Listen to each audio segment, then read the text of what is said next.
There we go. All right. Oh, duh. I'm forgetting thing on my head. It's the name of my channel. Beanie. I'm forgetting a beanie. Boom. All right, here we go. Here we go. Ugh.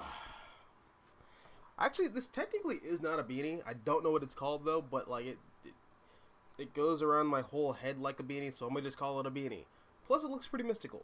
You know, more mystical than my other just regular ass just beanies. I did not let anyone know that I was streaming today. I mean, it is Wednesday. Like I don't know. I'll just wait. I'll activate my Reagan protocol and wait for the trickle in. Or is it trickle down?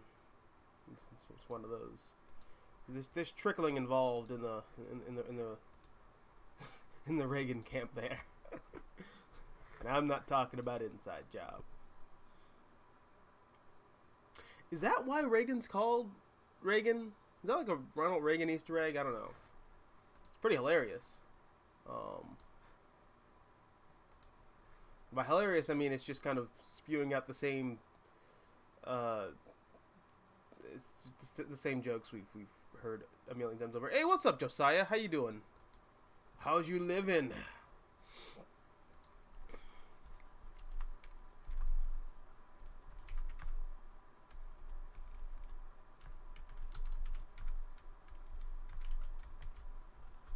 Live. Sharing out the stream. That's a thing I should totally do. But yeah, how you living? Read anything cool this week? It's actually a pretty quiet week. I know White Knight #8 came out this week. I flipped through part of it and I was like, it's fine. And then you get to the last couple pages and you're like, oh wow, alright, well, it's maybe cool. I don't know. I guess I have to go back and actually read White Knight now. Oh man. Like, I read the first White Knight and I really enjoyed it. I read like part of the second White Knight and I was like, okay, so maybe there is some weight, some validation, some credit to some of those criticisms that people had to the first series, that it's just DC Animated Universe fan fiction. Then you got to Batman Beyond the White Knight, and it's just like, all right, bro, this is the Murphyverse,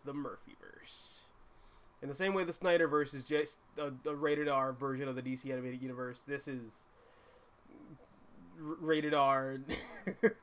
At the very least, hard PG-13 DC Animated Universe fan fiction.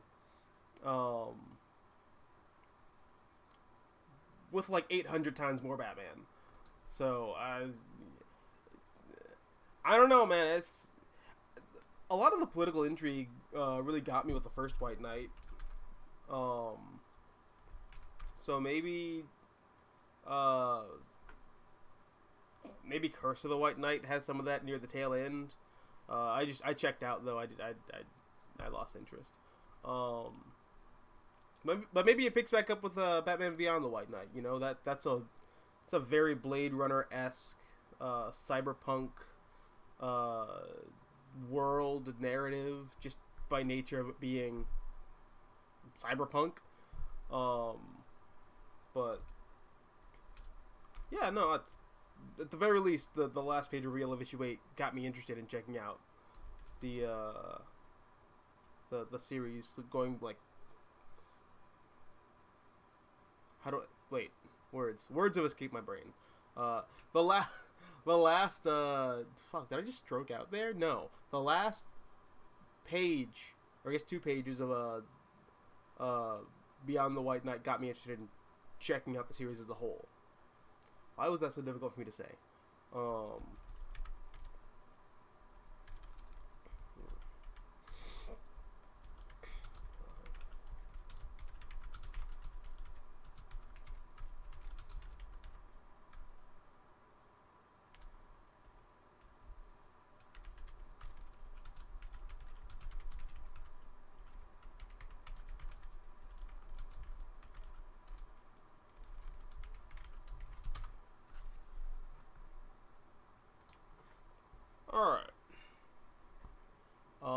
Okay, wow, that filled out pretty quickly.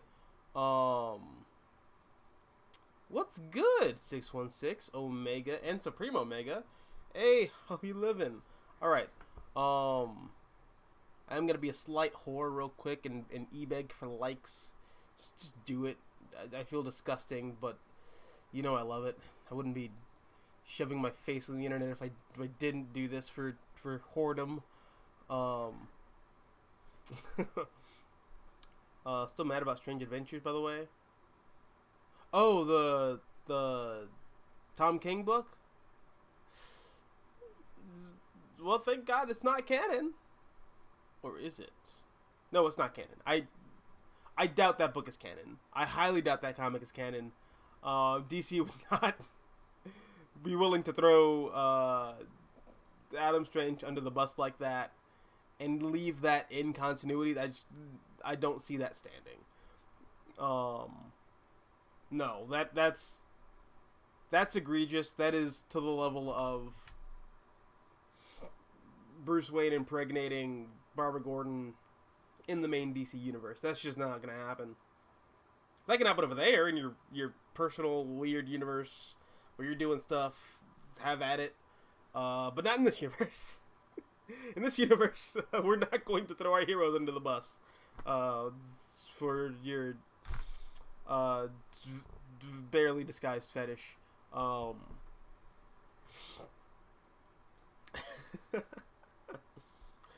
King might have a suffering fetish. I don't know. Then again, people read my shit because I'm becoming more open with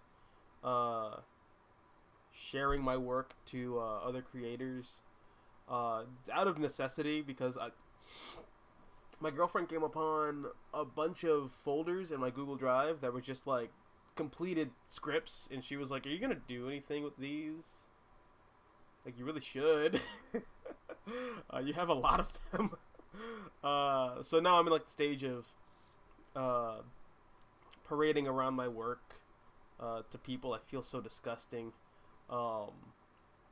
But I have gotten a lot of people asking me if I'm like an accelerationist or like an anarcho communist conservative. I've actually had someone ask me that, and it's like, no, I just think ideas are weird and interesting.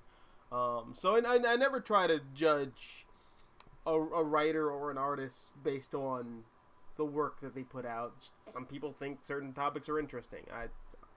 I'm not gonna give anybody shit for that. Good evening, Omega. How you doing? 616 Man says Ant-Man 3, Nerdy Man Comedy Mania. I'd rather read Robert Kirkman's Ant-Man. Well, okay, hold on a second. Are you saying that under the implication, because of the implication? But are you saying that under the implication that Robert Kirkman's irredeemable Ant-Man is bad? Because you're wrong. It's actually great. You can suck haterade, because that book is fantastic. Oh my god, I love that book so much. Oh man. If comic reviews actually got any sort of views or any engagement on this channel, I would absolutely review that book. Like, no question. It's like one of my favorite comics of the 2000s. Omega, fan fiction? Are you talking about White Knight? Or yeah, I was talking about White Knight. I mean, like, here's the thing. All of this. Hey, what's up, Adam? How you doing? All of this corporate IP that you see various creators like just juggling like Sasha Grey at a glory hole. It's all fan fiction. It's all fan fiction. That's all it is. Because they're not the original creators. But sometimes you just read it and you're like, Archive of Our Own has called, and I see right the fuck through you, dude. But we only really attribute the fan fiction label to things that we think are bad, or not even bad. Just like you see where the inspiration's coming from, and you're either being like flippant or you actually don't like it. In the case of me talking about White Knight being fan fiction, I was just being flippant. I do like the White Knight books, but it is very clear that Sean Gordon Murphy is riffing off of the animated series very hard.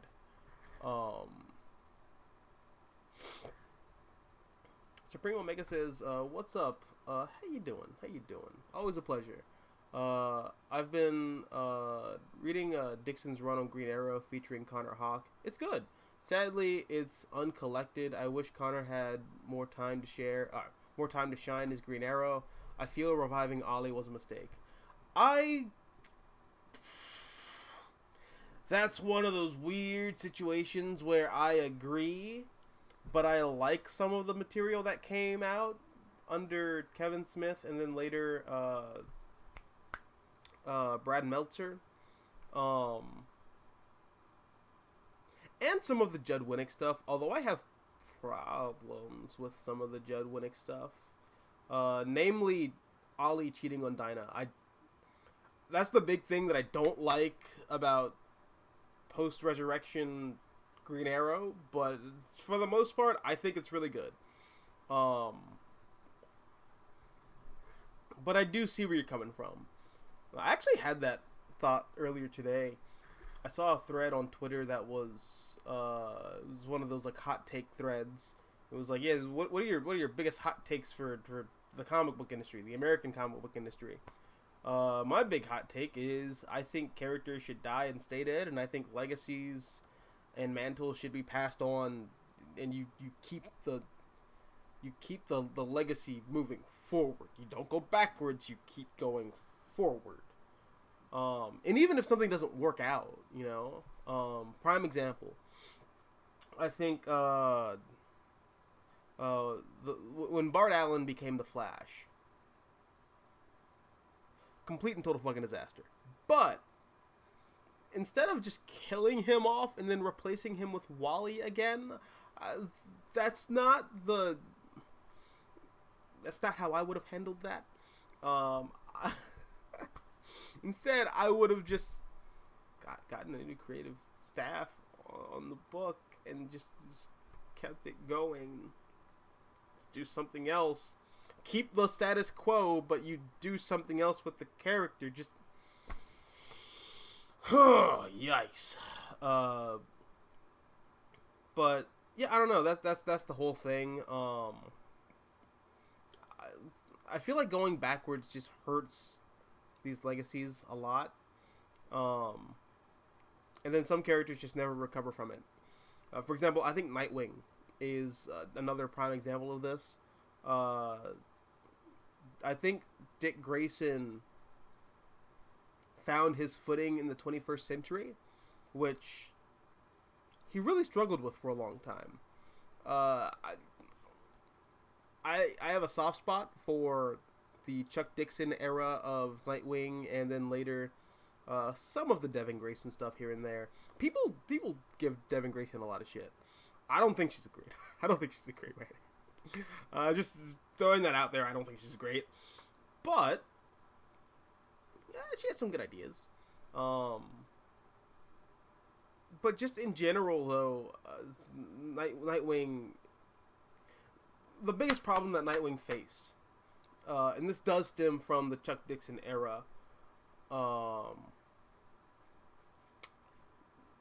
Marv Wolfman and George Perez's New Teen Titans run, as relating to Dick, was all about taking Robin out of the shadow of Batman, making him his own man, having Dick Grayson grow and mature and become the man he was meant to be. You know, he's the child of not just Batman but the DC universe as a whole. What does that look like? So when you get to the end of the new Teen Titans, and then Dick just goes off and becomes Discount Batman, well, you're kind of just you're regressing that character a little bit. You're kind of missing the point of what Nightwing is supposed to be. And then you get to the whole Chuck Dixon era where Dixon just throws him in like a discount Gotham City.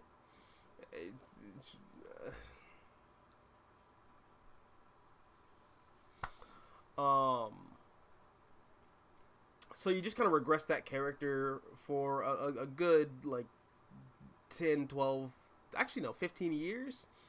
But then Dick Grayson becomes Batman under Grant Morrison's pen. And I thought that was the perfect status quo for Dick Grayson. You bring that character full circle. You know, he starts off as the kid who admires Batman, and then he grows into the adolescent who wants to get out of the Bat's shadow. He becomes his own man as Nightwing. And in a weird way, Morrison retroactively makes some of this work.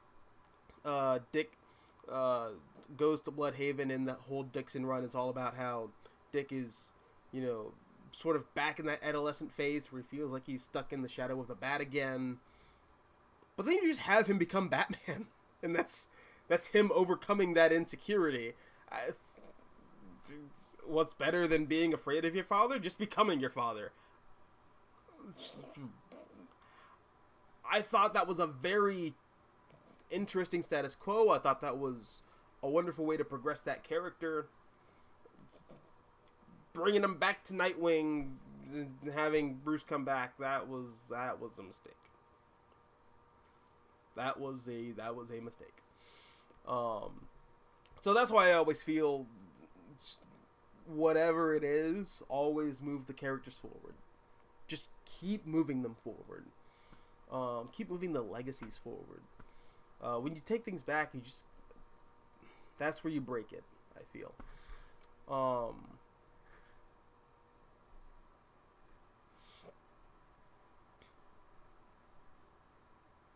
The Feige versus the PG Marvel Ultimate. Yeah, for all intents and purposes it is. But, like, I feel like a lot of superhero material on film is that. Taking, like, really groundbreaking, I don't want to say, like, you know, transcendental concepts, but,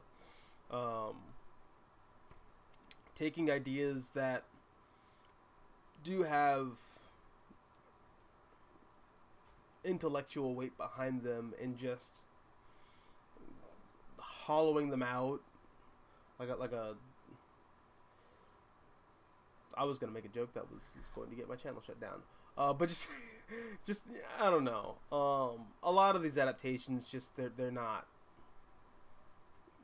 they don't have the narrative weight that a lot of the comics have, and that's by default. Comics are very much a niche medium. With movies, you have to appeal to the lowest common denominator. You have to appeal to literally billions of people on the planet. Or not billions, more like millions. Because I don't think that many people are, like, wealthy enough to just throw out cash for like a movie ticket, especially not in, like, this global economy anymore. But still, just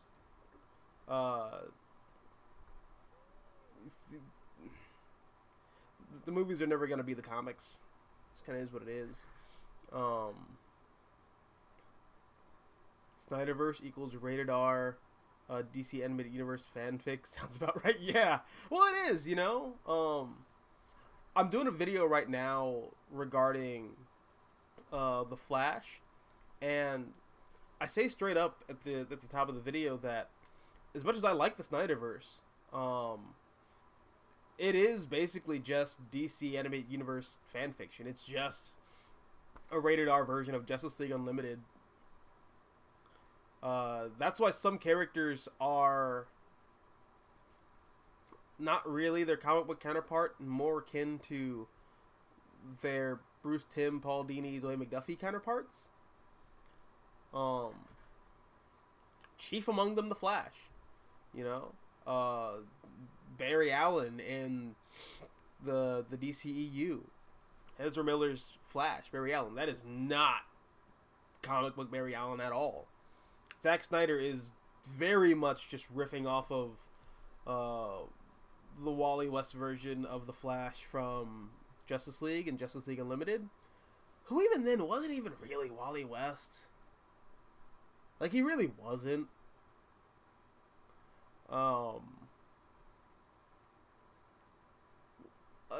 He's more like Bart Allen, to be honest. Like, if Bart Allen became the Flash in the 90s, that's what DC Animated Universe Wally West is like. But it's that, like, I'm the kid of the team kind of archetype, you know? I'm the kid, but I'm secretly the most powerful person here, but I'm inexperienced. Woo, look at me being impulsive and silly. That's what Ezra Miller's take on the Flash is, because that's just what Zack Snyder watched when watching Justice League Unlimited. So that's what he thinks the Flash is like. It's fine. It's just not the Flash. Or at the very least, it's Kid Flash. It's Kid Flash, but like Kid Flash is not the Flash. You know. Well, he is. You know what I'm trying to say. Omega says, God, what I would give for a champion of the oppressed in cyberpunk setting. Oh, for Superman? Yeah, absolutely. That's like my big thing with a modern Superman, and why I'm actually kind of excited for Superman going into the public domain. I know a lot of people are hesitant about Superman going into the public domain because look, we're gonna just get a bunch of really crappy, unimaginative Superman but evil stories. We're just gonna get that. But I'm very excited for the potential deco punk, cyberpunk, 1930s Superman beating the shit out of corrupt politicians and media conglomerates. Like, can you imagine a public domain Superman story that is basically Golden Age Superman versus the Roy family from Succession? That'd be dope. I would love that. That'd be so cool. But who is going to like have the imagination to write that? You know, outside of me, because I'm brilliant. But yeah, no, that's just that's what. But that's why I'm excited for Superman going into the public domain. Hopefully seeing stuff like that, which you know DC Comics is not going to touch. You know they're not. Like, the only reason we got sorry, allergies. That's my fault. My room is dusty as fuck. But the only reason we got Grant Morrison's quasi-socialist champion of the oppressed Superman under the New 52 is because Grant Morrison has a clause in their contract that says, get these fucking editors out of my face. I don't want to be edited at all. That's why we got that. If it was by anyone else, we wouldn't have gotten t-shirt, jeans, busting down Bernie Madoff's door and shooting heat vision at all of his guards. We wouldn't have gotten that. We would not have gotten that at all.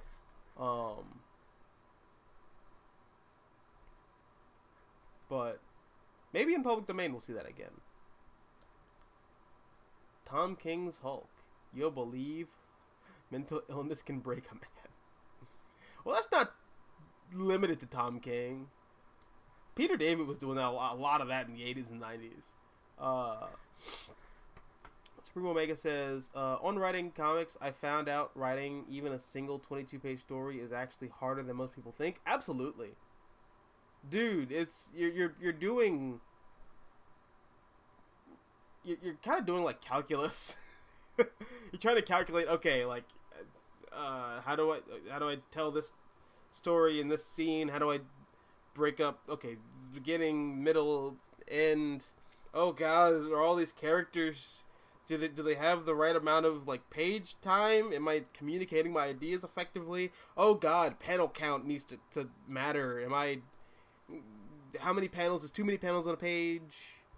You know, how many word bubbles is too many word bubbles? I don't want to just flood the whole page with text. Dude, it's very hard. That's why I eased up on just shitting on comics that I didn't like.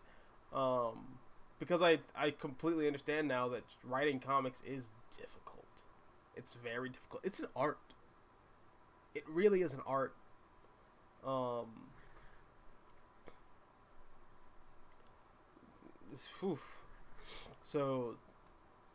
even if I don't like a comic book, God bless the people who are making them and can put up with the insanity of the comics writing process.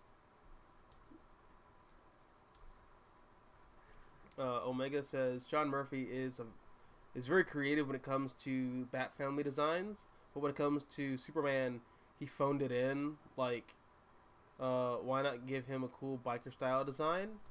I don't know. Some of that I think is just John Murphy cares more about Batman and the Bat Family than he does the rest of the DC universe. Like, I don't actually think John Murphy cares about the rest of the DC universe. I don't think he gives a shit, really. I think he just cares about Batman. But I mean, I don't know. It could be cool. I don't know. We'll see. I'm gonna have a wait and see attitude on this. Off the bat, I'm just not.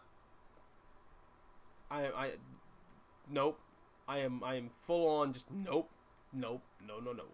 But we'll see where it goes.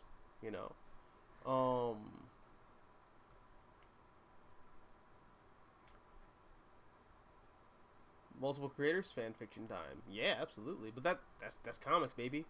It'd be like that. Adam says, hot take.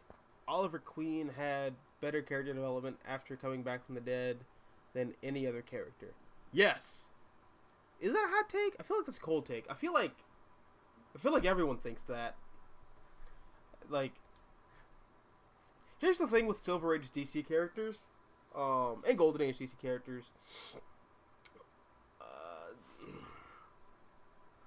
So I recently reread a lot of the Carrie Bates Flash material. Barry Allen's a flat character. There's nothing to him. He's literally just hero man. I really like and I went through that Justice League book that I got a couple months back. It's like an old 70s Justice League story. I'm reading it and I'm just like, God, these characters are fucking flat. Like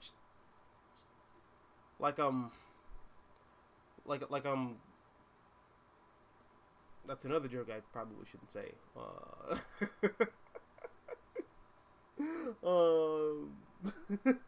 But dude, like, these characters are fucking flatter than the girls on Gerard Jones's hard drive. Sorry, okay, that was actually out of line. Well, but am I wrong? I'm not wrong. Like, Silver Age and Bronze Age DC characters are they're nothing. There's nothing to them. They're big and epic, and the stories are big and epic, but the characters are just like. Actually, this isn't hollow. There's a bottom to that. But like, fuck, I don't have anything hollow around me. Shit. Oh, here we go.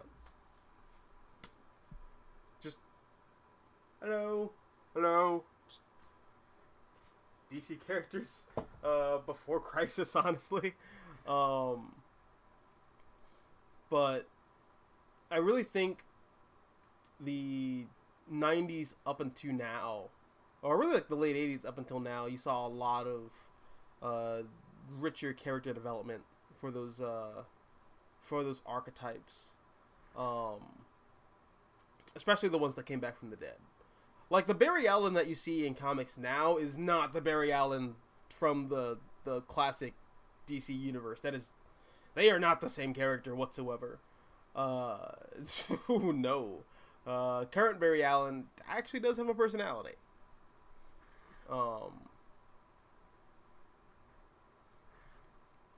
Omega.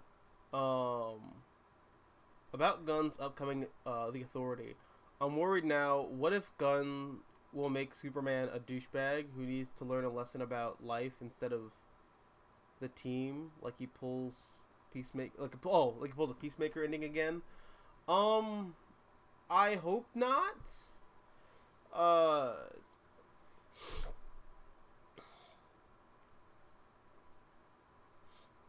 So I don't really see the Authority movie being big and epic like the Authority comic book.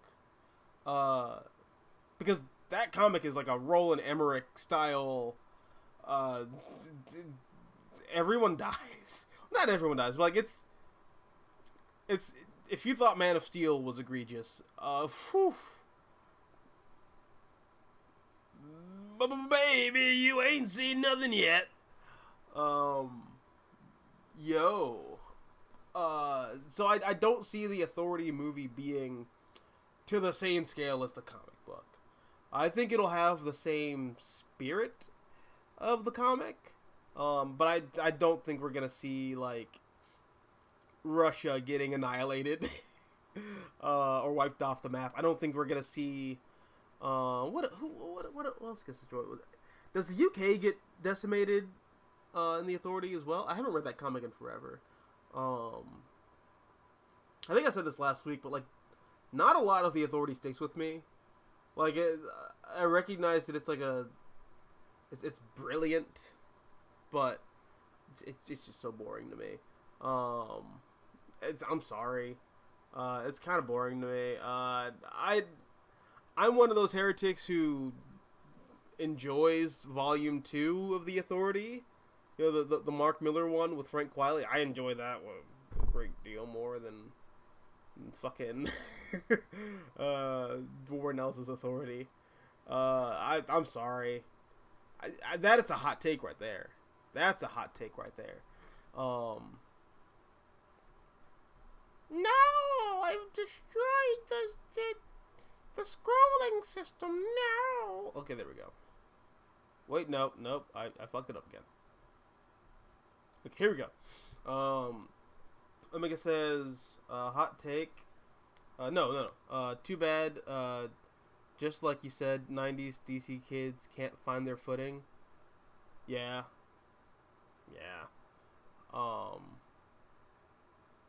To be fair, though, I think Dick Grayson has it way better than Tim Drake or Impulse or Cassie Sandsmirk or any of the 90s Young Justice team. I think those kids are fucked. Like, absolutely. They're boned. Nightwing, Starfire, Beast Boy, like most of the 80s younger heroes, they're fine. They're alright.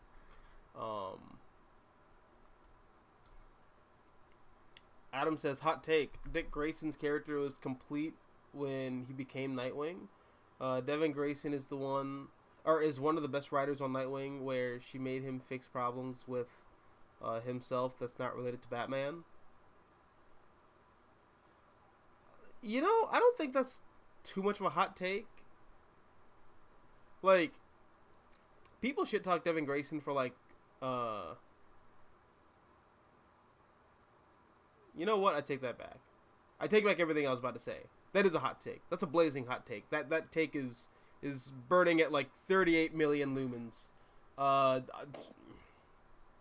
Yeah, no, okay. Nope.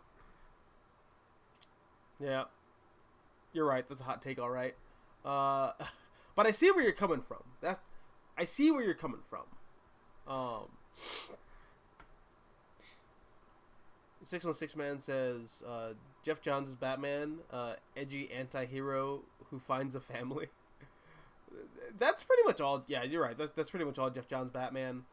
When I found out that Jeff Johns had a hand in writing the Arkham Knight video game, so much of my problems with that game, I completely understood why I had problems.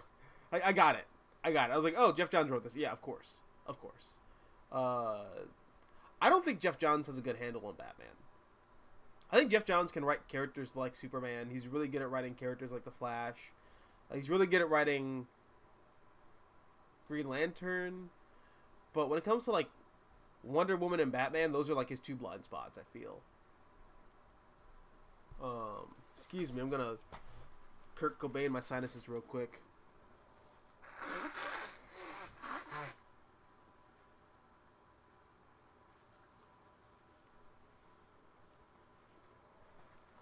Alright.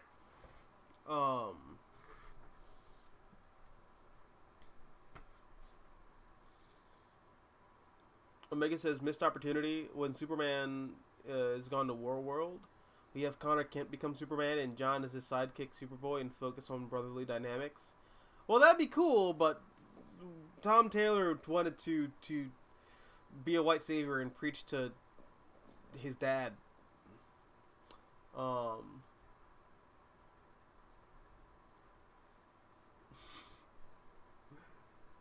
That's out. That damn. Why did I go that hard with that? Like I don't. Adam says Jeff Johns' take on Batman. Yeah, he's great or whatever. Wally, I'm gonna let you. Wally, I'm gonna let you. Wally, I'm gonna let you finish. But Barry and Hal are the best legacies of all time. And yes, I believe Jeff Johns is the Kanye West of DC writers. Damn.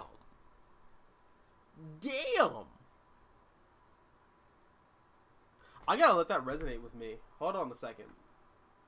Jeff Johns is the Kanye West of DC writers? Jesus Christ.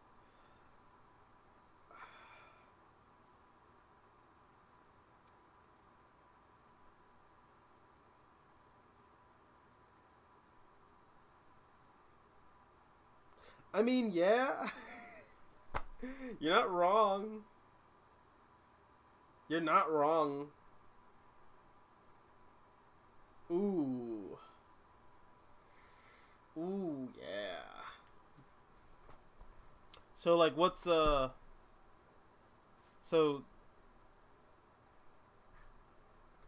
does that make Jeff Johns' run on The Flash college dropout? What was the tip of my tongue, the name of Kanye's second album?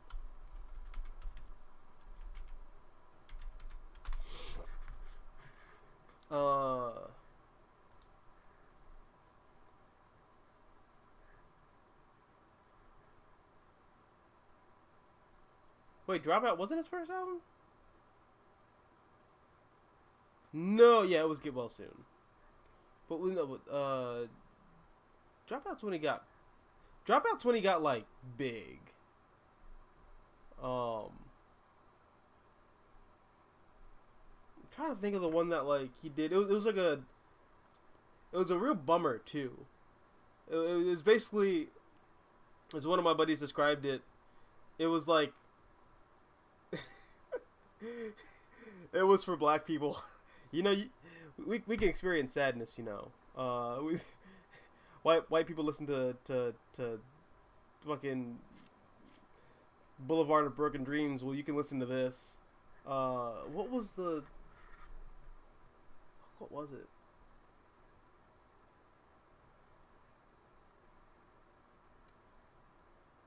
It wasn't Graduation.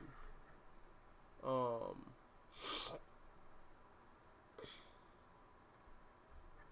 on a second.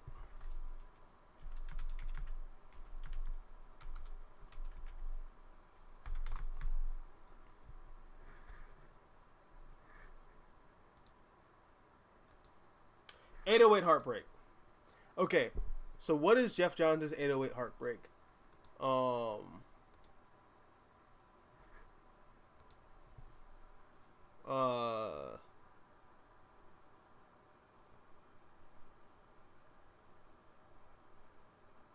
I'm thinking now.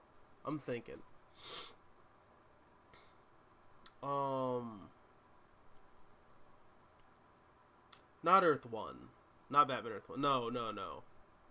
Batman Earth 1 is like is Jeff Johns yay. That's him doing Yeezus.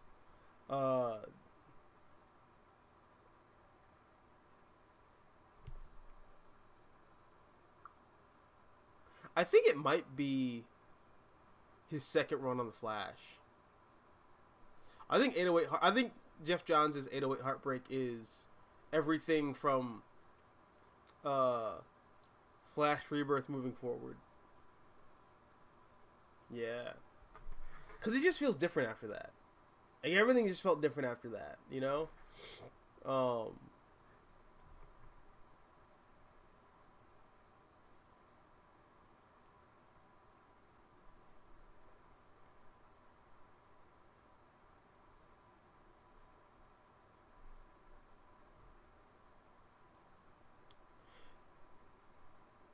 you're right. You're right. Teen Titans. Yeah. Although I think like the later Teen Titan stuff is where it gets very kind of like needlessly fucked up. Um,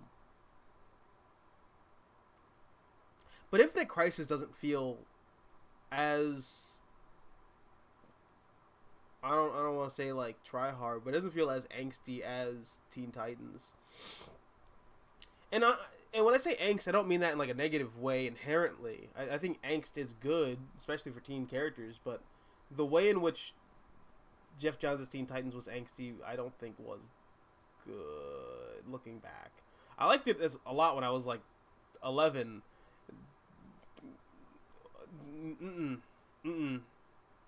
15-year-old later Beanie does not like it nearly as much as I liked it when I was 11. I'll say that much. Uh,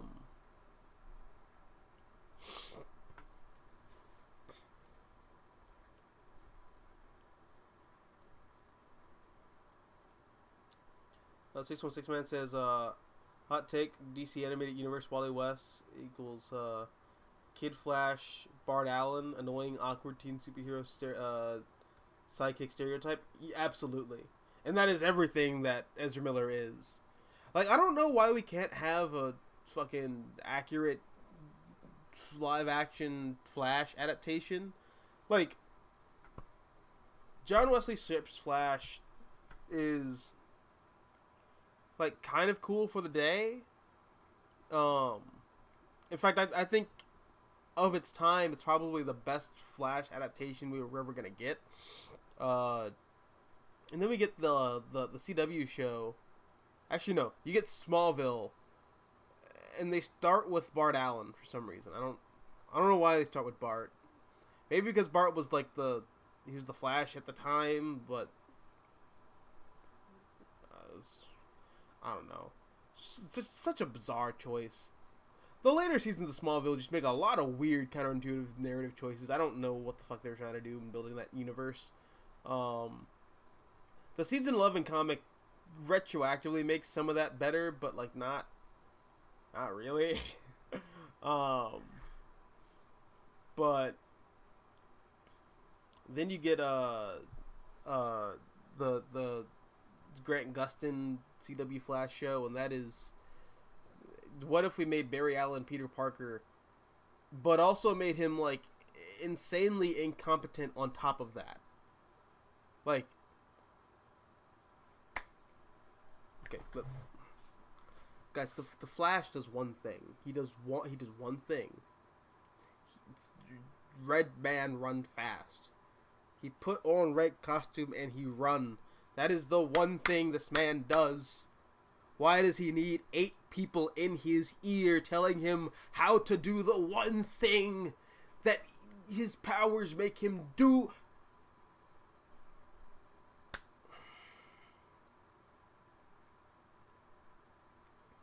You know what?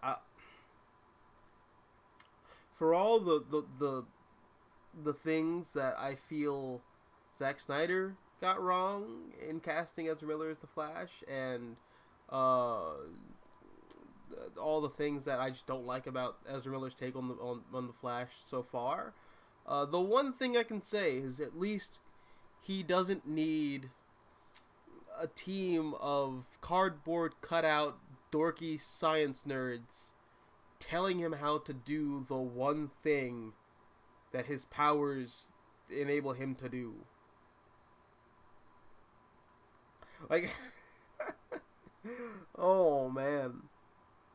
Like, maybe the bar is just so low, but I remember watching the Snyder Cut, and when Barry is talking to Victor, and he's like, "Yeah, I can build up momentum and use myself as an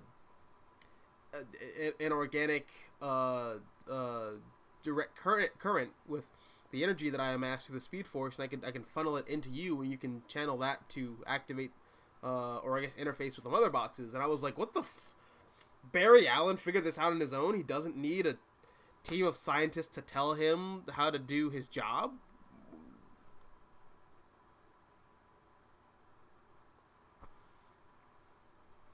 So, the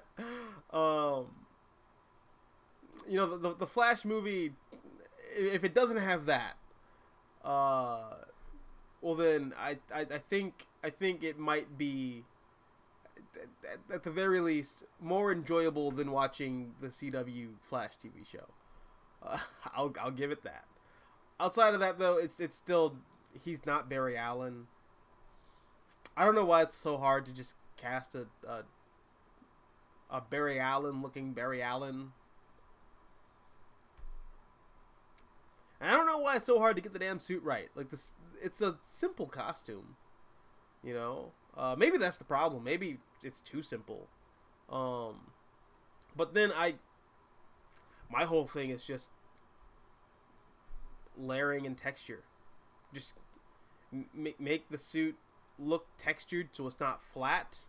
And I don't know, just keep the integrity of the original design. Is that too much to ask? I don't know. Maybe it is. Maybe it is.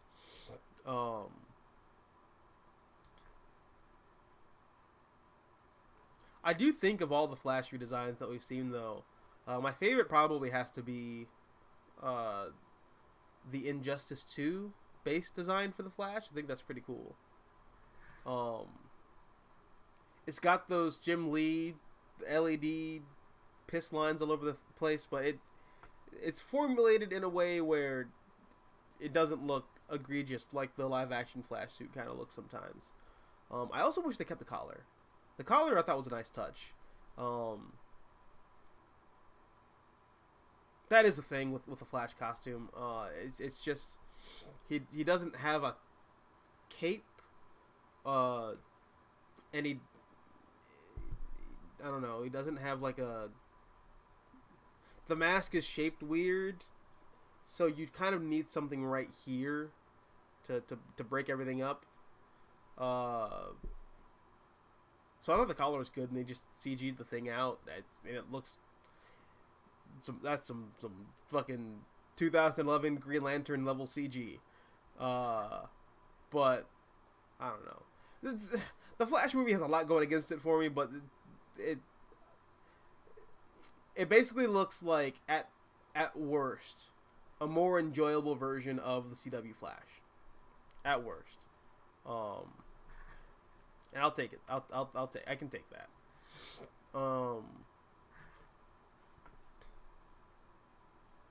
Supreme says about the Nightwing comparison. It's why I hate Steph. Going back to spoiler. Look, Cass is the best Batgirl. However, the issue with Steph being spoiler is that she will always be stuck in Tim's shadow. That's facts. I get that that's like the most iconic status quo for that character, but you gotta move her on. She was Batgirl for like 4 years. Even though I didn't like that status quo, it was still an iconic status quo for that character. Just taking her back to what she was when she was like 15, it's not good. It's not good. Although I don't think anything that they're doing with Steph and Tim and Cass right now is any good. it's let's do the most shallow version of greatest hits with those characters. Um,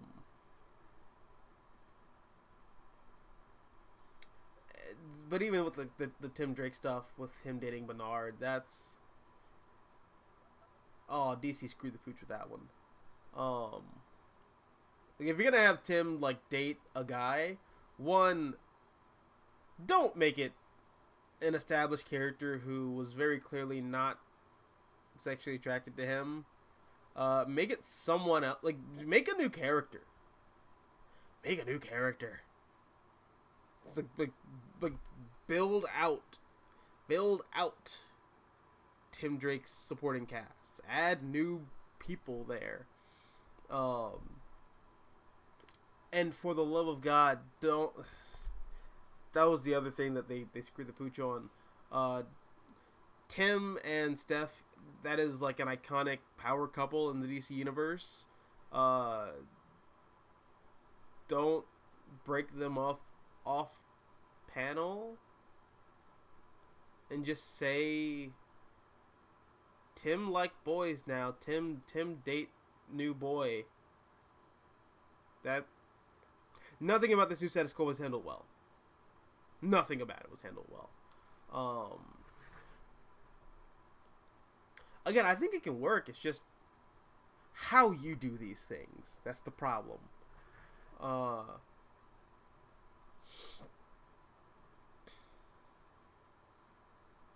Nolan versus Bat Family, cops and Bat cosplay.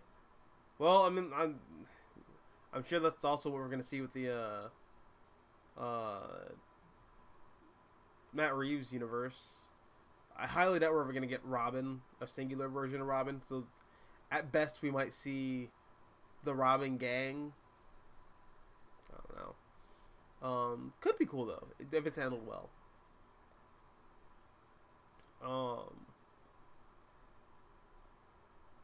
Jeff Johns' Superman into the Donnerverse. Yeah, that's why I didn't like the bunch of that material. Omega says, if you could reboot the Ultimate Universe, how would you approach it today?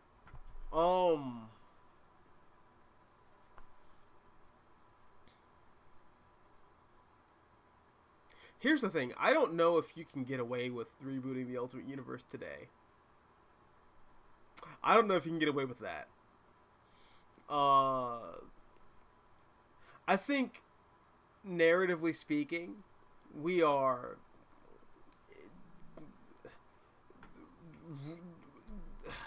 The social-political landscape is ripe for parody. But things are just so hot and so tense right now. Even the least political like takes, or like some of the most apolitical narrative choices are heckled as SJW politics and blah blah blah blah blah, and actually, see, this is why you're problematic and the chuds are winning and blah blah. Like,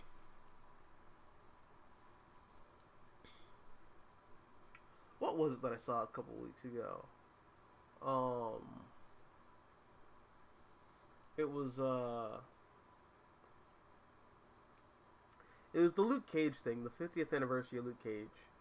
So like, I like Luke Cage, but I'm not under the illusion that he's this massive character that everyone gives a shit about, like, or anyone gives a shit about, really. No one cares about Luke Cage. Nobody cares about Luke Cage. At all. So, when the 3-issue Luke Cage miniseries was basically given the boot, because the subject matter was just, it was too hot button and people might get hurt, and it's like, one, Marvel Comics, you've lost all your balls. You have no balls.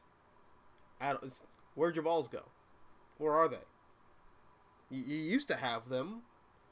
You used to have a pair of titular testicles, you know, and British Beth Face Man, Chris Claremont. Holy shit, I don't figure Chris Claremont's name. But when Chris Claremont was actively making fun of evangelical prosperity teachers and televangelists uh, throughout his X-Men run, uh, that's balls. That's big balls. That's big chunky balls, you know? Or fucking even just recently with I almost say Chris Claremont, but that's the wrong type of Brit. Mark Miller, when Mark Miller wrote Kick-Ass and put an actual New York crime family in the book and made them the villains of the story. Modern Marvel wouldn't have the balls to do that. Marvel, what the fuck happened to you? Like, it's kind of depressing looking at the state of modern Marvel comics. Just, you used to be like such a Chad. Now you're all like, you're Ice Cube circa 2005, like playing in Are We There Yet? Like, what the fuck happened?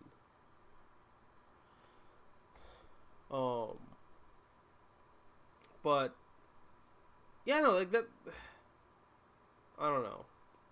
You just can't do like really interesting political stuff at Marvel anymore. They just don't have the balls to do it. That's why you'd never see the Ultimate Universe today.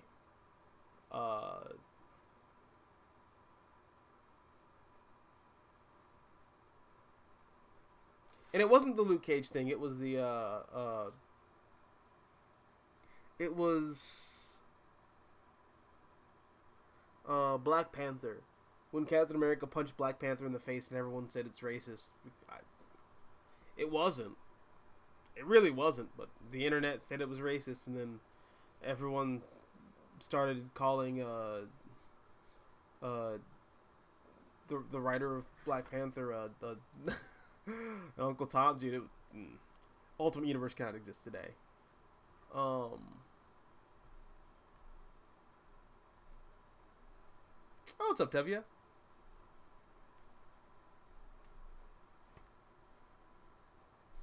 Kanye West is Mr. Terrific. I'd buy that for $1. Oh man, that'd be so dope. It'd be terrible, but it'd be so dope. Silver Age Barry Allen. Kennedy's Atomic Age Wet Dream. Yes. I'd say that's probably why he felt so flat, but I mean, look at Marilyn Monroe. I don't know. That man clearly liked he liked some curvy controversy. Supreme Omega. This is a hot take, but after reading 90s Robin, Steph is more relatable than Tim. Because I love Tim, but he is a rich kid. Steph's issues with being poor, abusive dad, molested at age 11 is more relatable. Well, holy shit, I am so sorry for you, bro. Or sis, or person. I'm sorry, Supreme. But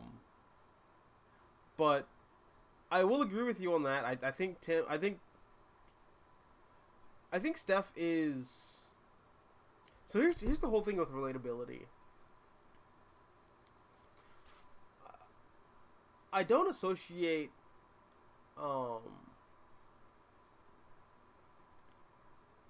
relatability with tangibility is not the right word, but I think any character can be relatable just by the simple fact that a lot of these characters are written through the lens of the human struggle at large. I think Tim Drake is relatable to a lot of people in that he's a kid who loves Batman and he wants Batman to be the best version of himself. And he wants to be Batman when he grows up. I think that's what makes Tim relatable. The character himself and his background and all that, that's how many kids are millionaires? You know, actually no, I think Tim's a billionaire. Yeah, so how many kids are like billionaires? You know, but some of the stuff with Steph, growing up in a poor household myself, Steph's cool, but like I never really had the thing with, I don't know, I grew up in like a nice environment, you know, like I grew up poor, but like we weren't like toxic, you know.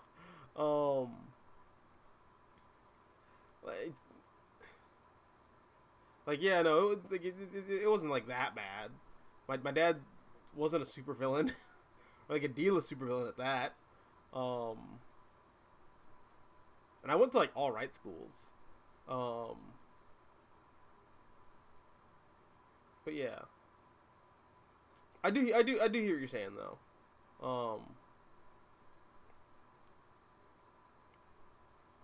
And also like relatability is just very subjective.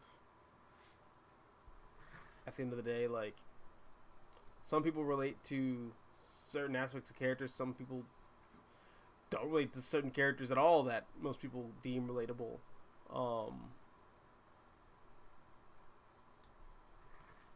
It's very subjective.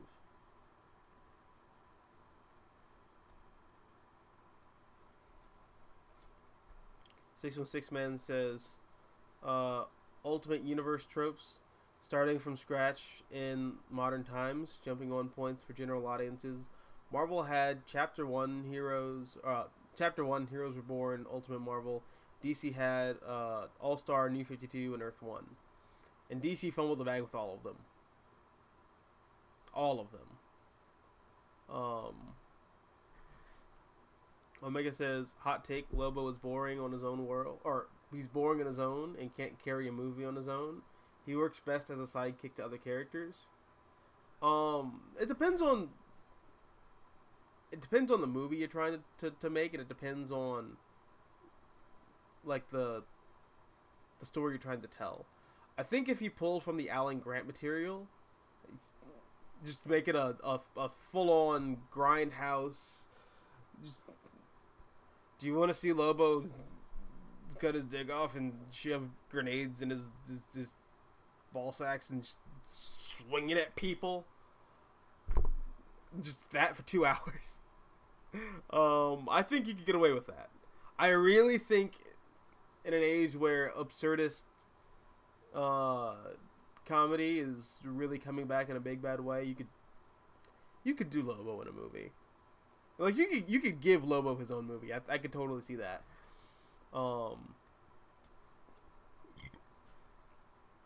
616 Man says, WBDC presents Michael Bay's Lobo.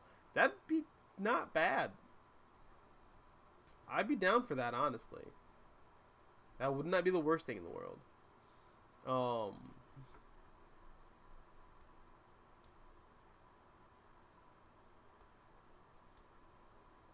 Supreme says, on Robins, I wonder why fans have a problem with Jason being Robin. Besides letting that rapist die, Jay was a decent sidekick. Is it because he wasn't Dick Grayson, who was Robin for 44 long years? You hit the nail on the head. Jason was a really sweet Robin. In fact, Jason was the ideal Robin. If you go back and read a lot of that material, which I'm sure you have, but like for anyone else, like if you go back and read, particularly the Jim Starlin material, Jason was everything people retroactively talk about Dick Grayson being. If you go back to like a lot of the Bronze Age and Silver Age material, Dick Grayson is everything that people say Jason Todd is. It's like a straight up menace to society. It's crazy, but you know, I guess facts don't matter when it comes to feelings.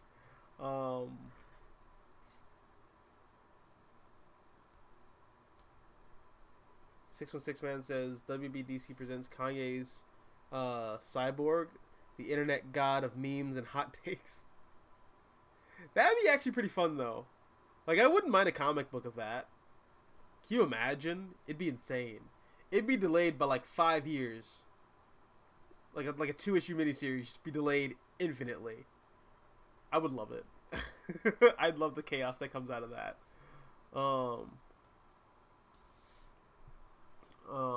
Adam says, I'll better explain my Devin Grayson take.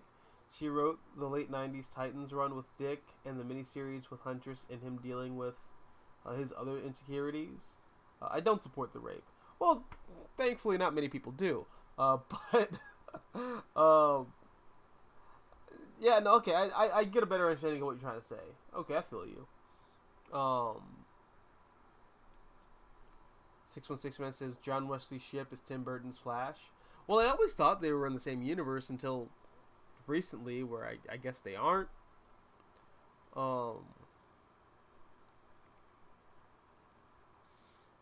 Adam says, I remember when I was reading the early Jeff Johns Teen Titans while watching the Teen Titans cartoon, which was very confusing, like switching from Power Rangers to Evangelion.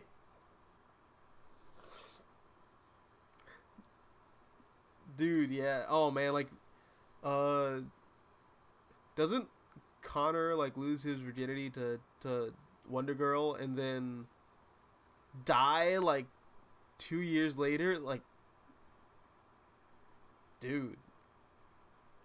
Although, here's the thing with Neon Genesis Evangelion. Evangelion, because I'm watching it with my girlfriend and her sisters right now. That show is a fairly standard Sentai Tokusatsu pilot in robot mech fights aliens. It's a pretty standard Tokusatsu show up until those last last 5 episodes. When you get to what is it, episode 19? Because it's a very short series. But when you get to like episode 19, that's when things start getting weird. And then you get to the end of Evangelion movie, and that's when everything just gets very weird. And then you get to like the rebuilds, which are essentially living in one of the rebooted continuities that Shinji births through like the kind of like multiverse he creates. It's so bizarre. The Evangelion timeline just makes no fucking sense. Well, no, it makes perfect sense, but I don't feel like breaking it down all the way right now. There's tons of 5-hour-long videos that do that already, but the rebuild series is the thematic sequel to End of Evangelion and progressing Shinji and Asuka into adulthood. Like, they're all just very weird. But like Evangelion just doesn't start out that way. It doesn't. I think people remember Evangelion as just starting off weird, but like it doesn't. It is very vanilla for for a long time, until it's not vanilla. Then it breaks out the fucking ball gag and anal chain, and Sigmund Freud references. Taylor says, how do you feel about the Flash movie retconning the entire movie universe? Well, that's the thing. I wish it did. I wish we did start fresh with a brand new universe, but we're not. So,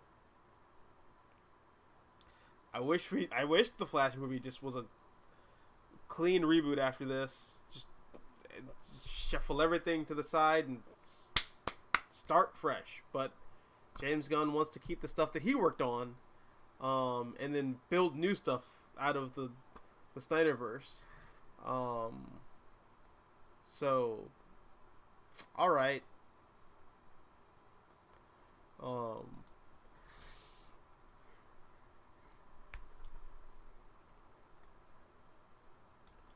CW Flash. Joss Whedon's Flash. There's not enough weird fetishization of... Well, I was going to say there's not enough weird fetishization of Iris, but no, there is. It's creepy. You think that scene in Justice League where Barry touches Iris's face is weird? Well, how about Barry being raised with Iris as his sister and then plowing her in his dreams? That's way weirder, I think. God, that show, I just do not like that show.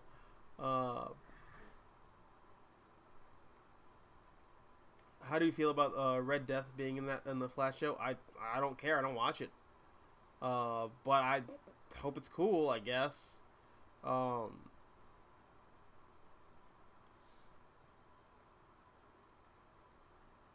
CW Arrow is Joss Whedon's Batman. But it is, though! It is! Dude, season 1 is literally just a prelude to No Man's Land.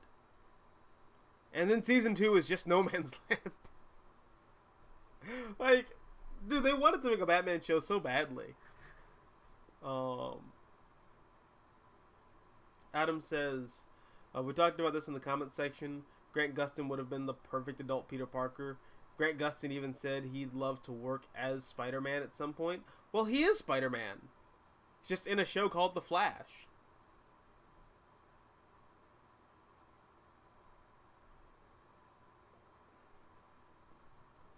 Can we not... I got you, W. I'm not going to talk about CW Flash. That show's terrible.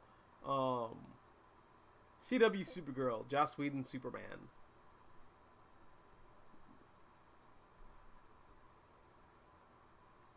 I don't think I watched nearly enough of Supergirl to say I agree. But it did definitely feel like a poor man's Superman. Which, if you...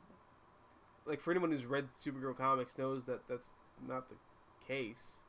The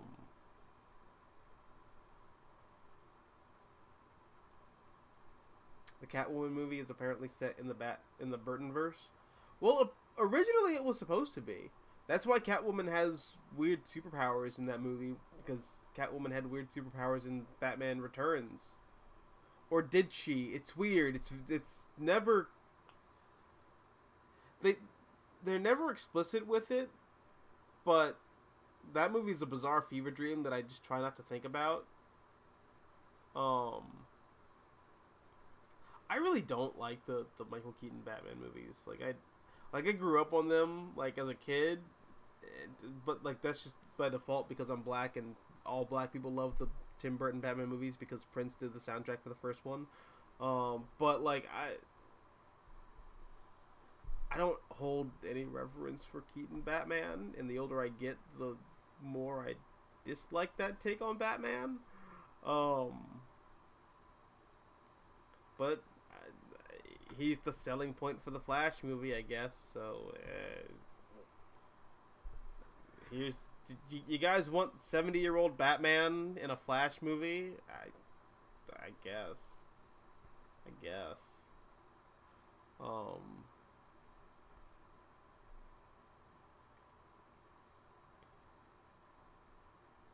Adam says, at first I thought Star Labs helping Barry in the CW show was a nod to the comics, where Wally got help from Star Labs, but Lord, he's so incompetent. I don't believe that he could get water by himself. Dude, watching the CW Flash show, I swear to God, is like watching a 30-year-old man just piss himself in front of a urinal. Like, he's just, like, so bad at his job. He's so incompetent. Like, this man needs someone to say, run, Barry, run, just to, like, accomplish basic shit, like running to the counter to pick up his coffee that he ordered. Like, and he cries all the time.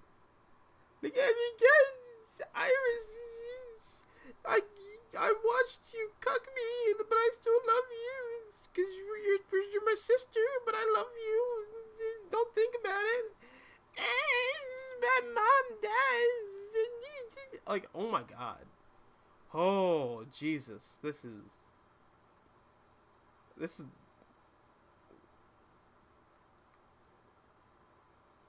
Like, it's painful to go back and watch that show. That's why I'm not super... I don't know. I know a lot of Flash fans are just not feeling the upcoming Flash movie. At the very least, it looks cool. I can say that. At the very least, it looks cool. But outside of that, at least it doesn't look like this Barry will be painfully incompetent. And a crybaby. I went back and rewatched my season 1 review of The Flash, which is on like one of my old hard drives, and I was just like, why did I think the show was like a banger at the time? Like, I thought like the first season was like an absolute banger, and like looking back, I'm like, what was I smoking? The Flash movie does not have stiff competition. I'll say that much. It's the bar is here. If the movie can be like just here, like just here, then it'll be the greatest Flash adaptation we've ever gotten.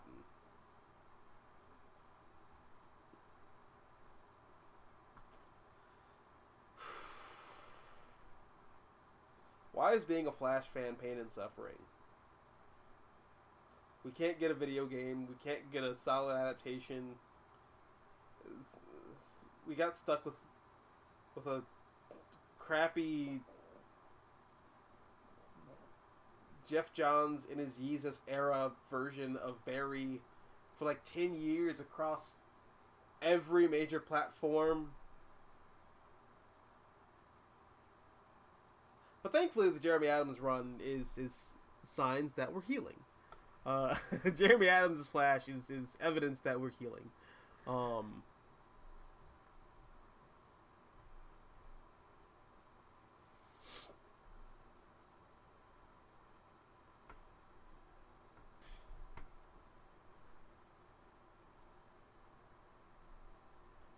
Tubby says, question, I'm wondering how do you feel about Superman and Lois, because I think the show's fantastic. I thought season 1 was pretty cool, and then I just got bored of it. Like, I don't inherently like Dad Superman. Like, that's just not a status quo that like grips me. So by default, I'm just not feeling it. I thought season 1 was pretty cool, but then you get to season 2 where they ramp up the drama with the Cushings and Superman's children, who I just don't care about. I don't care about Jordan and John. I don't. I think for me, Superman and Lois peaked with that opening scene from the first episode. That is the best that show ever was, in my opinion. I'm sorry. That's where the show has me, and then I just don't care after that.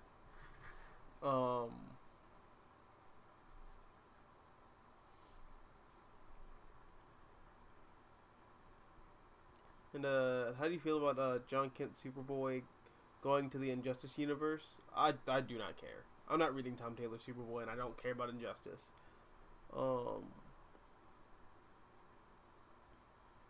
Omega says, thing with comic book costumes is that the complexity of it is created by muscle outlines, but real life fabric doesn't work like that. So costumes will look very flat, so that's why it's hard to translate. Well, I feel you on that, but sorry. That's why I feel the best alternative is like you add seams and layers. But like not to the degree that like the MCU will do, where some characters just get over designed. Like you don't have to make it look like Adam Warlock in like Guardians of the Galaxy Volume 3. Like that's too much. That's too much. You went too far. But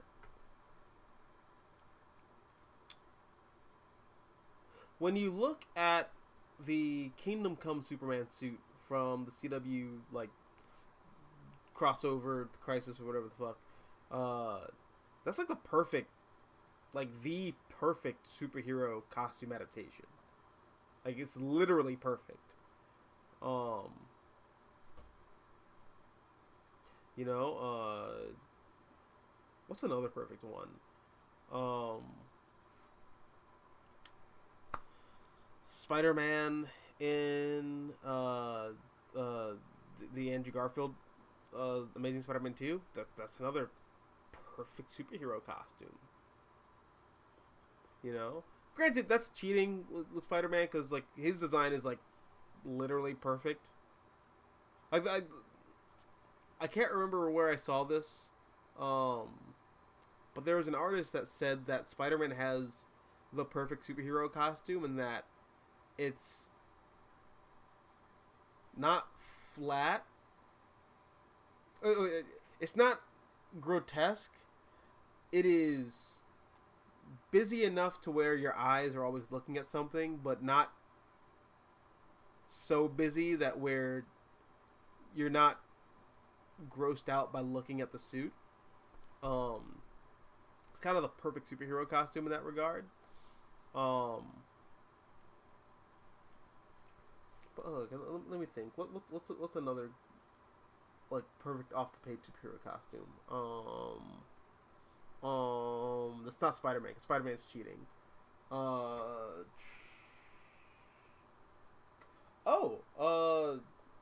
The first Ben Affleck Batman costume. That's perfect. Again, just layering and texture.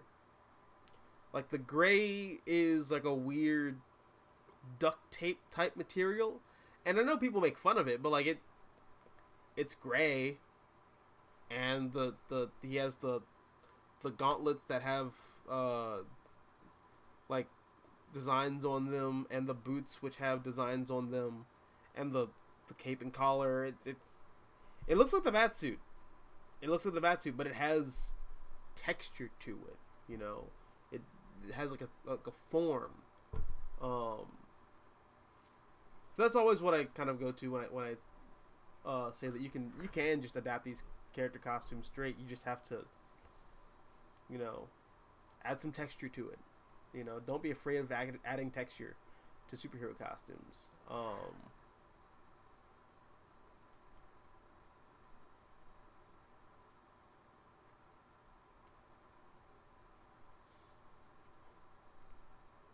Superman and Lois, the Super Family, the show. It is.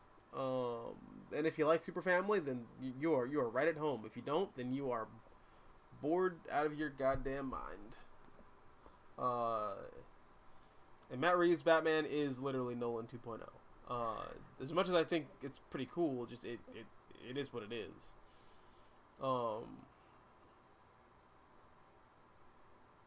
About power couples, DC should bring back Supergirl x Brainiac. I agree. Yeah, and I saw your post earlier about that too. I recently watched the Legion of Superheroes animated movie. That was very charming. First of all, that was the first time in a long time I like genuinely enjoyed a DC animated movie. Like because I thought the bulk of them have just been stinkers. Off and on, but like, I genuinely enjoyed this one. Well, I also enjoyed the Battle of the Super Sons, but within like the main DC animated like, you know, movie continuity line, yeah, I enjoyed this one thoroughly, and it did make me wish that Brainiac and or I guess Brainiac 5 and Kara were a couple in the comics still. I don't know why they got rid of that. I think it's because for the longest time, Legion of Superheroes was in a weird continuity spot, and Kara was in a weird continuity spot up until like 2004, 2005. Um, Toby says, "How do you feel about fixing the Amazing Spider-Man comics? Because for me, that book has just been hot garbage. Can it be saved?" Well, I think it can be saved. Or no, he says it can't be saved. Well, no, it can be saved. I think it can be saved. I think you just have to. You gotta swap out the editors, and you have to swap out the writers. Get JMD Mateus, who's writing Spider-Man Lost Hunt, put him on the Amazing Spider-Man again, and then I think you're gonna have a great Spider-Man comic, or at the very least, a Spider-Man comic that feels like fucking Spider-Man.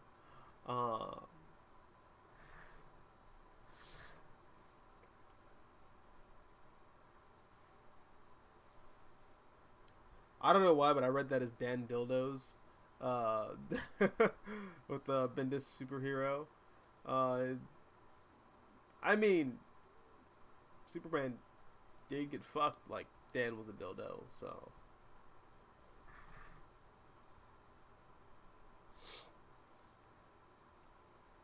Omega says, idea, DC's Livewire, SJW, who believes herself to be the hero but actually does more bad than good by misjudging everyone, primarily Superman.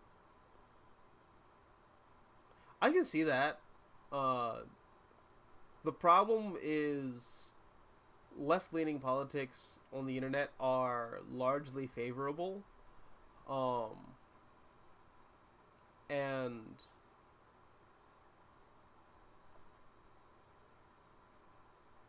you're just not gonna, like, DC's just not gonna publish that. I mean, it could be interesting, but DC won't do that. You know, there are these girls. It's a pair of I wouldn't call them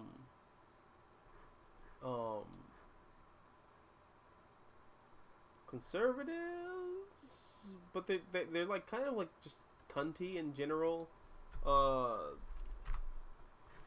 But they like really back Andrew Tate, and they're they like really hate Hassan Piker. It's hilarious.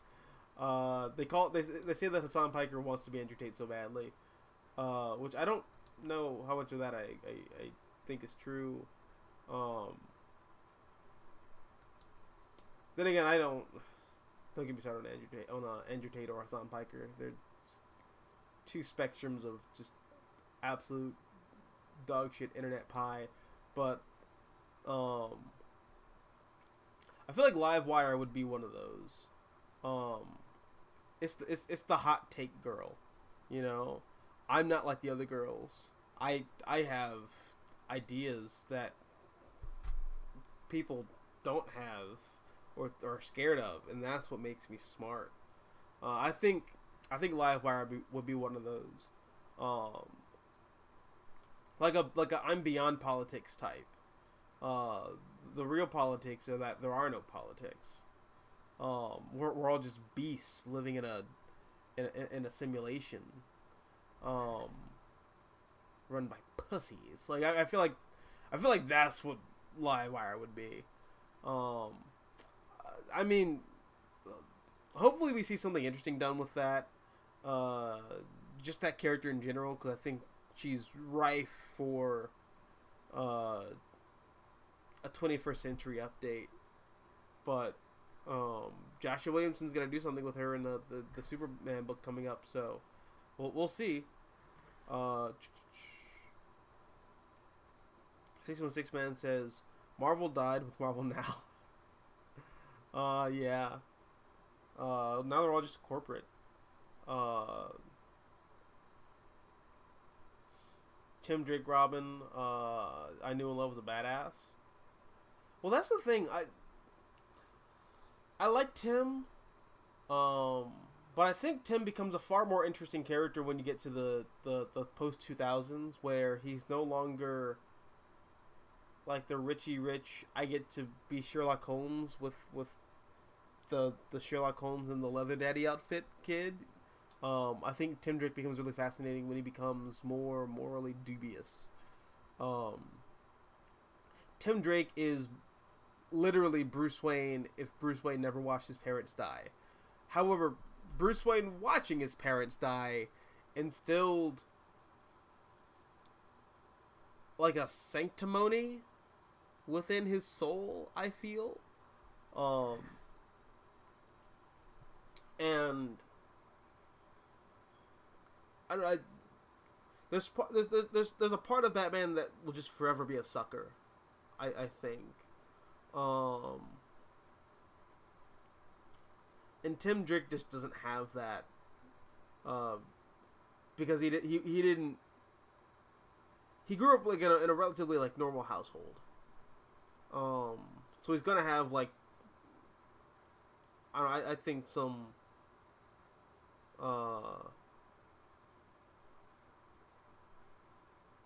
More nuanced, like a more nuanced perspective. That's why I like the idea of when DC flirted with the idea of Tim Drake being a gun-toting, like Punisher Batman in the future. I think that fits for Tim, like an older Tim, absolutely. I could totally see that. I would love to see Tim Drake become the next big like Batman antagonist.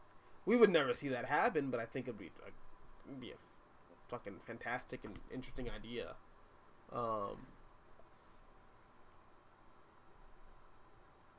Hot take: Rob Zombie's Lobo, Grindhouse edition. Do you want my money? Because that's how you get my money.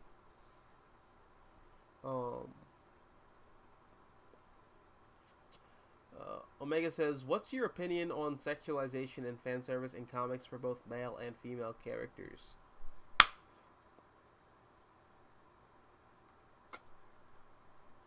Okay.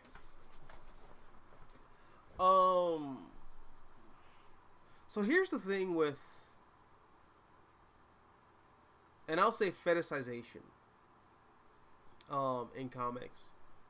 I do believe that comics, or rather superhero comics and superheroes in pop culture are inherently a fetishistic construct. Like, it's the power fantasy, you know? Superman is the ideal man who we wish we could all be. Batman is the ideal man who we wish we could all be. Wonder Woman is the ideal woman that we all wish we could be with. Same goes with, you know, Black Widow and She-Hulk and, you know, all of these male and female characters. They're all who we want to be and who we wish we could be with. They are the ideal.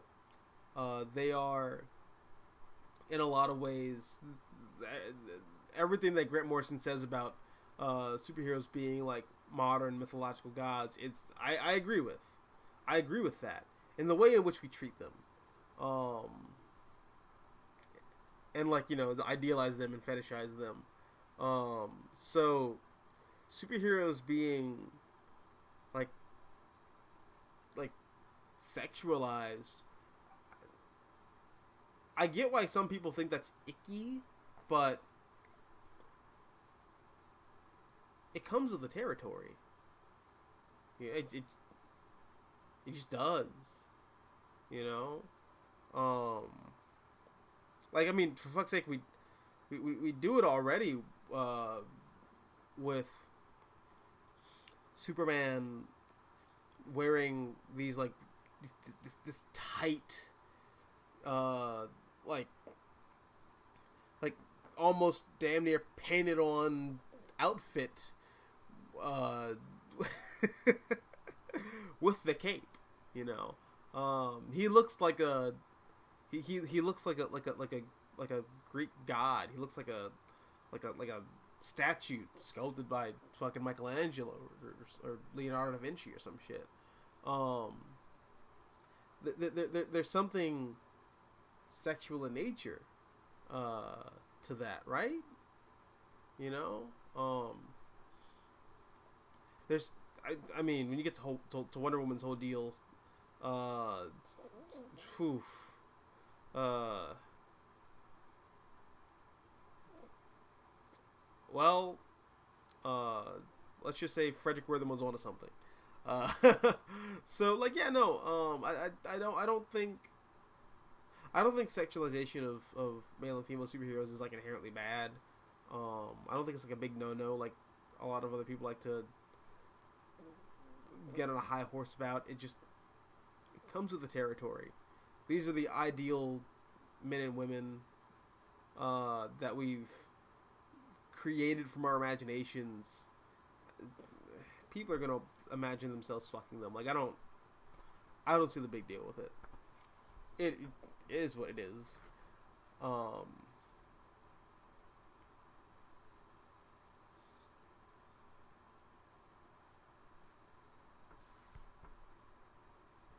Pre-crisis, Jason Todd, Dick Grayson knockoff. Yeah. Like literally to the point where they had to just like reboot that whole character and make him a completely different character. Supreme Omega says, on Tim, do you feel the reason do you feel the reason why he was initially successful is because Denny O'Neil, Alan Grant, and Chuck Dixon were slow and careful in building his development into becoming Robin? I think that's part of it. I think that's definitely part of it. I think the other part of it is people just did not like Jason Todd. So, just anything that's not Jason Todd, people liked.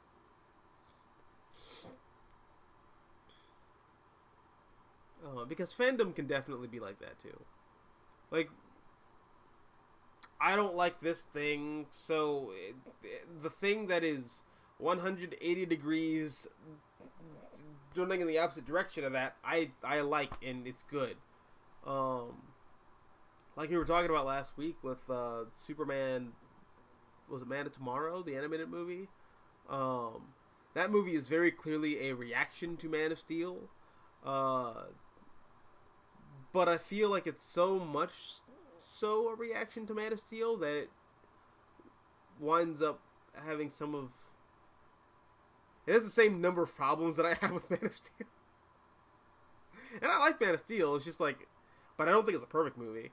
Man of Tomorrow, I like it, but it's far from perfect. And you can very clearly see... You can very clearly see the animators and the writers going like, okay, Man of Steel did this, so let's do that over there. Superman didn't talk enough in Man of Steel. Let's have Superman just like preach the entire point of the narrative to you in the third act. Okay. Superman was too hard-edged, and he felt like he was too aggressive. Let's make him, like, ultra, like, passive to the point where you don't even... You don't see him as, like, imposing at all, guys. I don't know. Fandom just has a way of, like, running in the polar opposite direction of things, and it's just... It is what it is.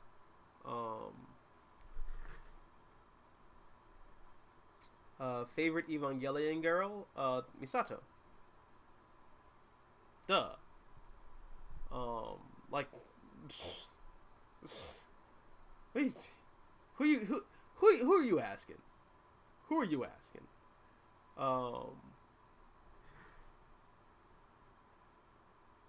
Actually, no, I take that back. Who's the chick who's on the computers? She's got a whole like Kobani from Chainsaw Man thing going on. I don't know. I think she's kind of cute.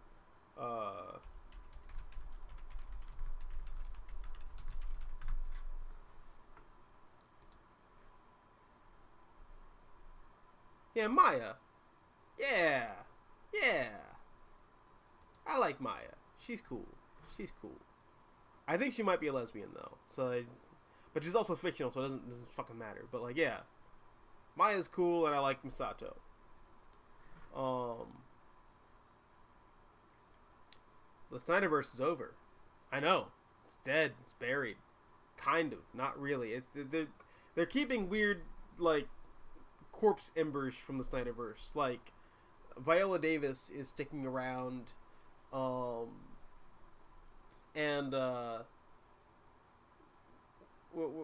we still have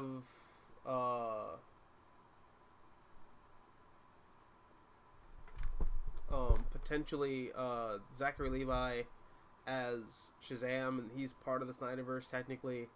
Aquaman might still stick around. Who knows? The Snyderverse is like half dead. It's half dead.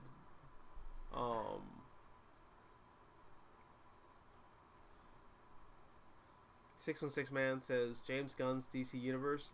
Let's announce an entire slate of stuff, making one movie and seeing how it goes with audiences. Yeah, but that's like, I don't know. I think that might be like the whole thing with Warner Brothers is they just need to have a little bit of stick-to-itiveness. Like, even if the thing doesn't, if your first thing doesn't work, don't immediately like scrap everything or try to like pervert everything to, you know, be more like, I don't know, what you think might sell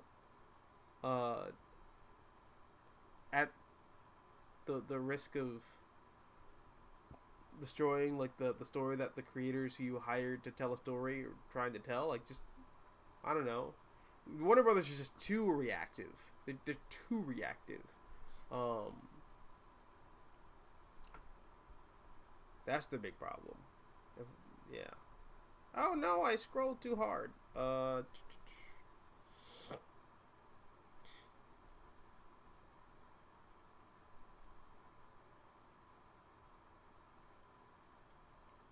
Yeah, CW Flash basically married his sister. That's weird.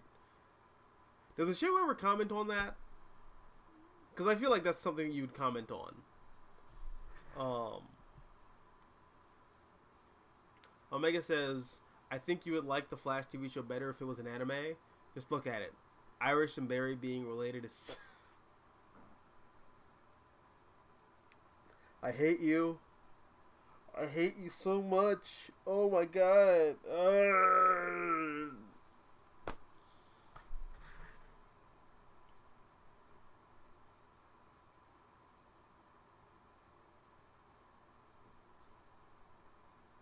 You're not wrong though.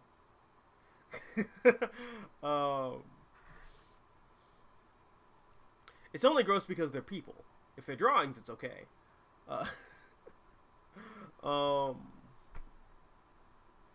Debbie says, question: how do you feel about the Flash movie bringing Supergirl and fighting General Zod? I mean, could be cool. Like, none of this matters though, because there's gonna be like an alternate universe that gets paved over by the end of the movie if they follow Flashpoint.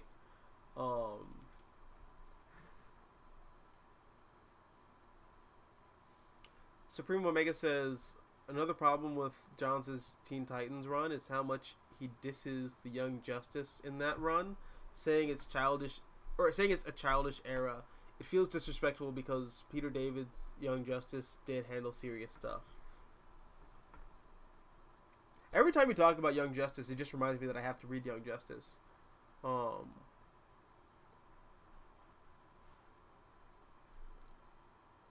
616 Man.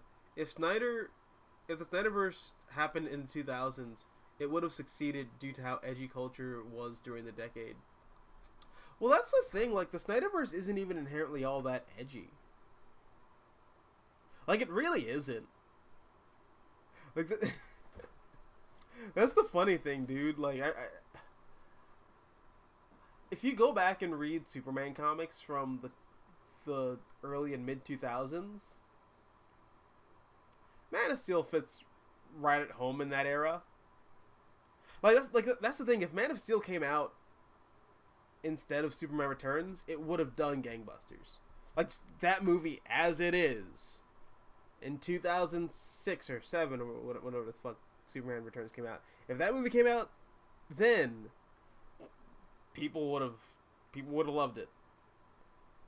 People would have loved it. If Batman v Superman came out as is in like 2009 or 2010 or whatever, people wouldn't have had a problem with it.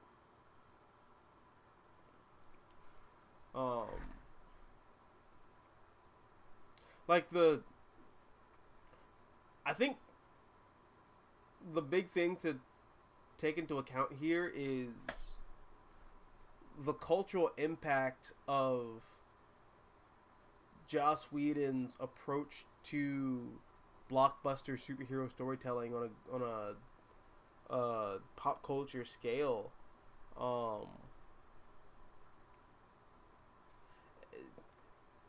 Like,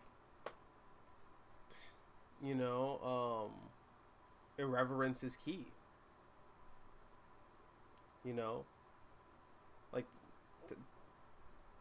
tell a joke at your own expense, and you know, don't take it too seriously. Ha ha ha ha ha. Oh, that guy just blew up a building over there. Well, that just happened. Don't take it too seriously, guys. You know, like Joss Whedon's impact on superhero storytelling is just, it was such a breath of fresh air that when you get the Snyder DC stuff and it's still doing the fairly traditional movie blockbuster superhero shtick of just being kind of earnest about these characters and whatnot, it felt old hat. It felt dated. Which is hilarious now because we're in an age where I think people are getting really sick and tired of the Joss Whedon mentality of just tell a joke, guys. Every 5 seconds, just don't get too serious. It's just superheroes. I think people have gotten so sick of that mentality that, ironically, the Snyderverse would have done way better if it came out now than when it did. So much of the Snyderverse's woes are just wrong place, wrong time. There was just not the time for those movies. It came out 5 years earlier. They started 5 years later. I think we would have been looking at a more successful Snyderverse, but it is what it is, bro. It is what it is. I think also in the case of Superman in particular, and maybe this is just me, I feel like if that Superman video game came out in 2008 or 9, like right alongside Batman Arkham Asylum, that is, people would not have a problem with Superman punching supervillains through buildings in Dragon Ball Z action sequences, because that's what that video game would have been. Like,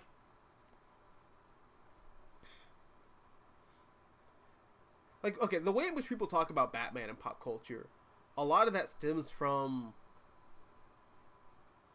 the Arkham games, because Batman in the comics is not brutal.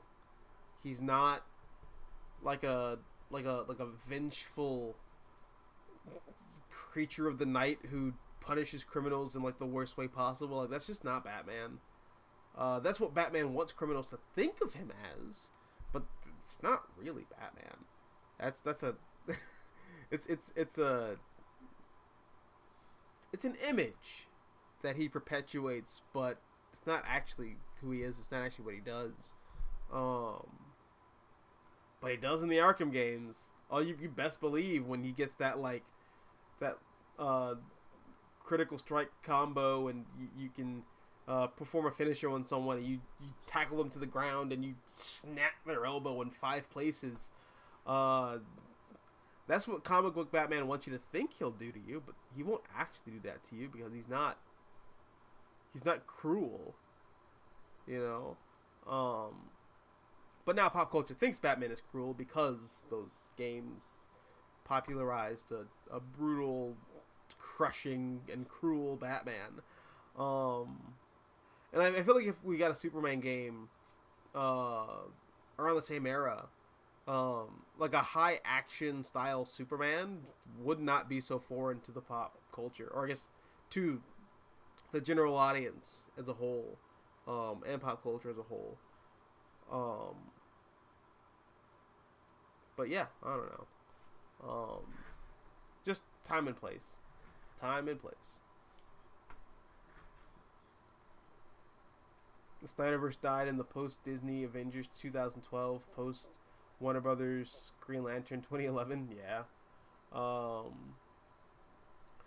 Supreme Omega says, while Kevin Smith's Green Arrow quiver is good, it had the same problem with Jeff Johns' work, because Smith is another comic fan who just wants to recreate his childhood nostalgia. Thoughts? What thoughts need to be had? You said you hit the nail on the head there. Kevin Smith is painfully nostalgic. Granted, he does introduce some fairly new concepts to the DC Comics landscape. Like he's the person who gives us Mia Queen. He's the person who gave us Onomatopoeia. But there is a bit of, oh, this new stuff is weird and bad. I don't like it. Like when he's talking to Aquaman and he's like, "Why do you have a hook for a hand?" And it's like, a lot of stuff happened, man. You know, yeah, but it's dumb. Like there is some of that going on.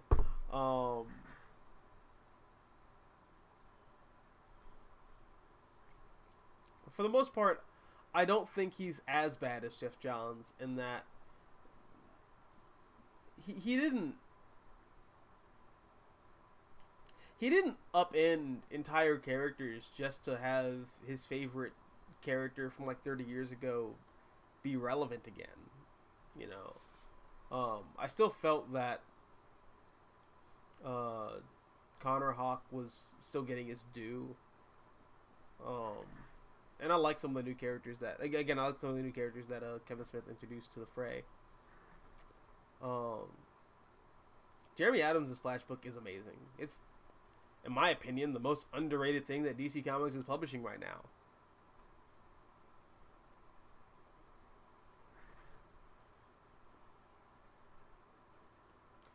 Whiny crybaby who can't do anything without encouragement. Sounds like Snyder's Superman. Shots fired.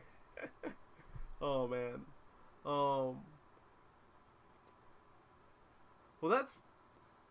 If you really want me to fire some shots, that sounds like every live-action Superman. Just...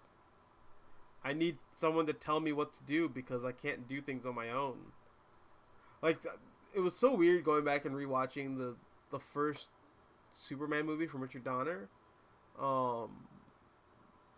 Because for people who haven't watched that movie lately, the reason why Superman becomes Superman in that universe is because he goes to the Arctic and then he throws the little like kryptonite sunstone into the snow, and then Fortress of Solitude shows up, and then he goes inside of it, and then Jor-El tells him for like 12 years, like he teaches him like how to use his powers and all that, and says, "And son, you will be a Superman to the world, because you're my only begotten son, because you're Jesus."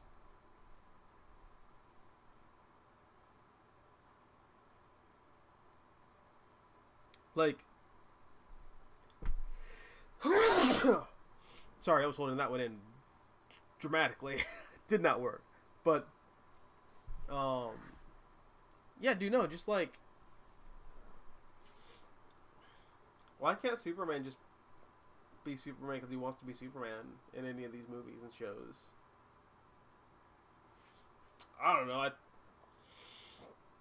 Why does he have to be told to be Superman by Space Dad all the time?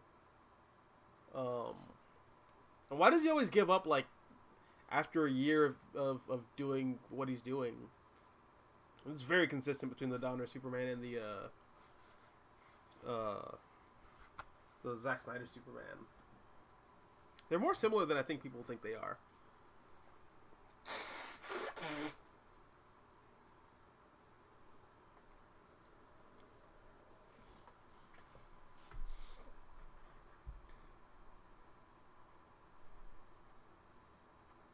Um, 616 Man says, superhero costumes, better as simplistic, are better as simplistic, simplistic Party City designs rendered well. I don't quite know what you mean by that, but Katsucon's coming up on this actually, yeah, this weekend. I did my best in designing a Robin costume. Didn't quite get it to exactly what I wanted it to be. But this is one of those costumes I'm just gonna like keep working on until, you know, I feel like I get it right. But the Robin costume that I'm kind of working on, my big thing was keep it simple, but make it look like give it some texture, give it some form. You know, that's why I made the shirt with a canvas material. The little I don't know, like the jock string, whatever the fuck, little strings that Robin has on his shirt. I don't know what they are in the comic. I think they just might be like little clamps, but I made them shoestrings with little eyelets on each side. And yeah, I got these like really cool fleece undergarments. They're like leggings, but they have like cool black designs going down the side of them, and they like go directly into like the boots that I got. It's a very kind of classic looking Robin costume, or I guess it's a very classic looking animated Robin costume. You know, it's very much modeled after the Teen Titans animated series and the Batman animated series Robin. But yeah, no, like I tried to keep it simple, but also make it look iconic. And again, it's not perfect. I definitely want to make a different cape moving forward. I'm going to do something different with the collar when I do this costume again in the future, by actually giving him a collar. I omitted the collar this time around just for time, because I got one of those cloaks, and the hood covers up the entire neckline, so I didn't really worry too much about it. But yeah, no, like I when designing superhero costumes, I get the impulse to just add more stuff. The costume looks flat. Add more stuff. But I don't know. Look at what makes the original design work, and then try to figure out how you can bring that design into the three-dimensional world.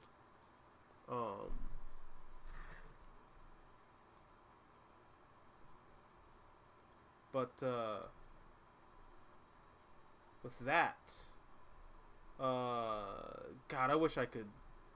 Man, I wish I could stay up with you guys all night, but I'm actually like super tired, and I do have to get ready for my travels to get to Katsucon this weekend.